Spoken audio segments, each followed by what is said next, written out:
The OnePlus Nord CE 5G is the latest affordable Android from the original flagship killer brand, but while it should offer the core experience, is it worth the proposed £300 asking price? Well, let's find out in our full review. Thanks for watching 9 to 5 Google here on YouTube. Remember to thumbs up, hit subscribe, and then tap the bell icon to be among the first to watch our upcoming videos. At first glance, the OnePlus Nord CE 5G has all of the hallmarks of a classic OnePlus flagship. The rear finish is pretty eye-catching and typically OnePlus. However, looks can be deceiving as the Nord CE has had some serious toning down in the quality of the materials holding everything together. This is going to be fine because although the polycarbonate chassis is lightweight, it feels reasonably sturdy. The backplate does have a little bit of flex, likely owing to the plastic panel at the rear. There is a soft satin finish to the rear, and that does a fairly good job of mimicking the frosted glass finish you find on more premium OnePlus smartphones. I actually quite like the hand feel. There's a certain weight to the Nord CE that was once limited to what I would consider more premium smartphones. There is no actual body flex, save the rear panel itself, and the addition of a 3.5mm headphone port is one that comes in handy if you want to use a pair of wired earbuds or hook up to an external speaker system. While of course the return of wired audio is a neat addition, the lack of an alert slider is something that I noticed instantly. Being able to flick between silent, vibrate and normal audio modes is something that you will have to do with the display powered on. It's a disappointing omission, but is likely disappeared due to the cost-cutting measures done to this device.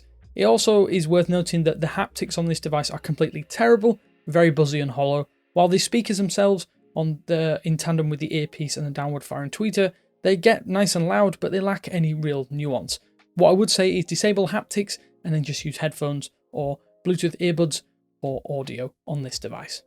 Now the OnePlus Nord CE also packs in a 90Hz AMOLED panel. It's a good one at that as well. The issues that we encountered with last year's first generation Nord appear to have been fully resolved here too. There are no issues that I have seen with screen tinting. That was a worry from the get-go because we were told that this was the same panel.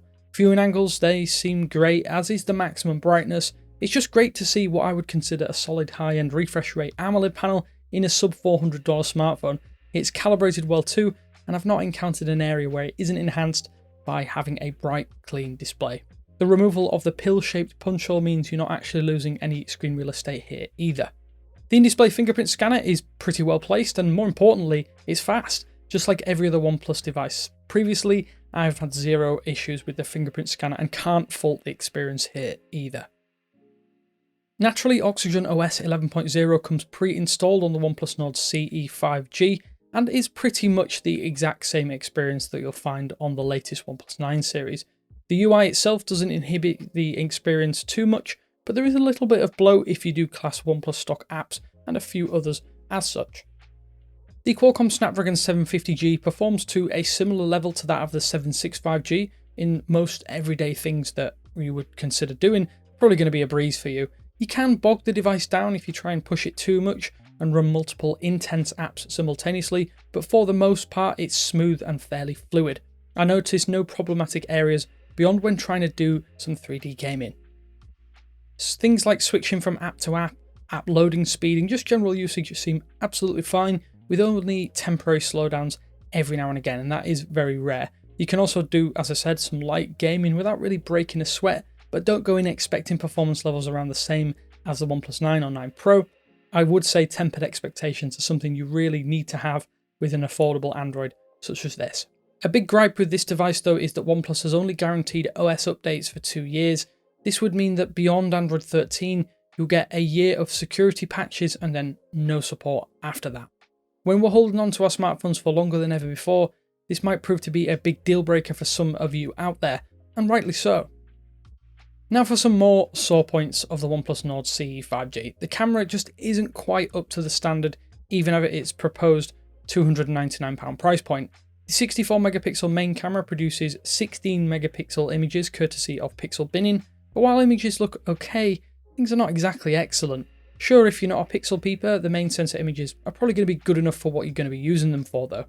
That said, it doesn't even compete with the Pixel 4a, which uses a much smaller, older sensor. I found camera focus as well to be a sore point, especially at close-up, especially in bright situations.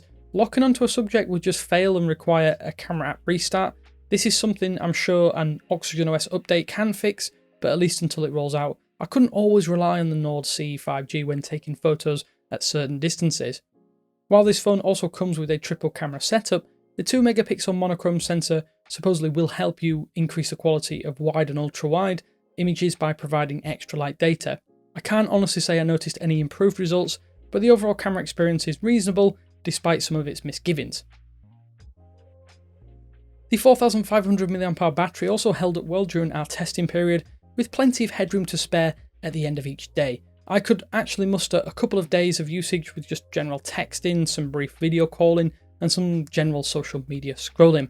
I did actually disable the always on display and saw an even more minor boost in longevity, but even when connected to a 5G network and trying some cloud gaming on services like Stadia and GeForce Now, it held up pretty well. I would though stop just short of calling the OnePlus Nord CE a battery beast, but it does withstand a fair amount of use before needing some added power. The inclusion of 30-watt charging is also a nice bonus, especially given that many other affordable devices at the same price point will top up at between 18 and 25 watts. This gives you around 50% battery in just 20 minutes, and if you're worried about reaching the end of a busy day, it's a lovely safety net for lifespan. So from a smartphone OEM that relies on its never-settle branding, the OnePlus Nord CE feels a bit stripped back, as the original Nord was before it. At the proposed $299 asking price, it feels like a fairly good price point, but it is usurped by last year's model in most areas, save the display and maybe the camera. Then if you throw in the likes of Xiaomi and Realme into the mix, the OnePlus Nord CE 5G seems a little bit expensive, but is by no means a terrible deal, that said. Aside from some obvious downgrades and the loss of the awesome alert slider, the OnePlus Nord CE is a good phone, but not an excellent phone. It's just bettered by more complete options available at similar or ever so slightly elevated prices. The Poco F3 really stands out here in the UK for £329 versus the Nord's £299 start price. However, what I like about the Nord CE is that it doesn't overpromise and underdeliver, something that unfortunately recent flagship OnePlus devices seem to be adept at. With all of that said though, what are you thinking of the OnePlus Nord CE now that we've given you a full lowdown? Let us know down in the comment section below, but as always, this is Damien with 9to5 Google saying thanks for watching, and I will speak to you later.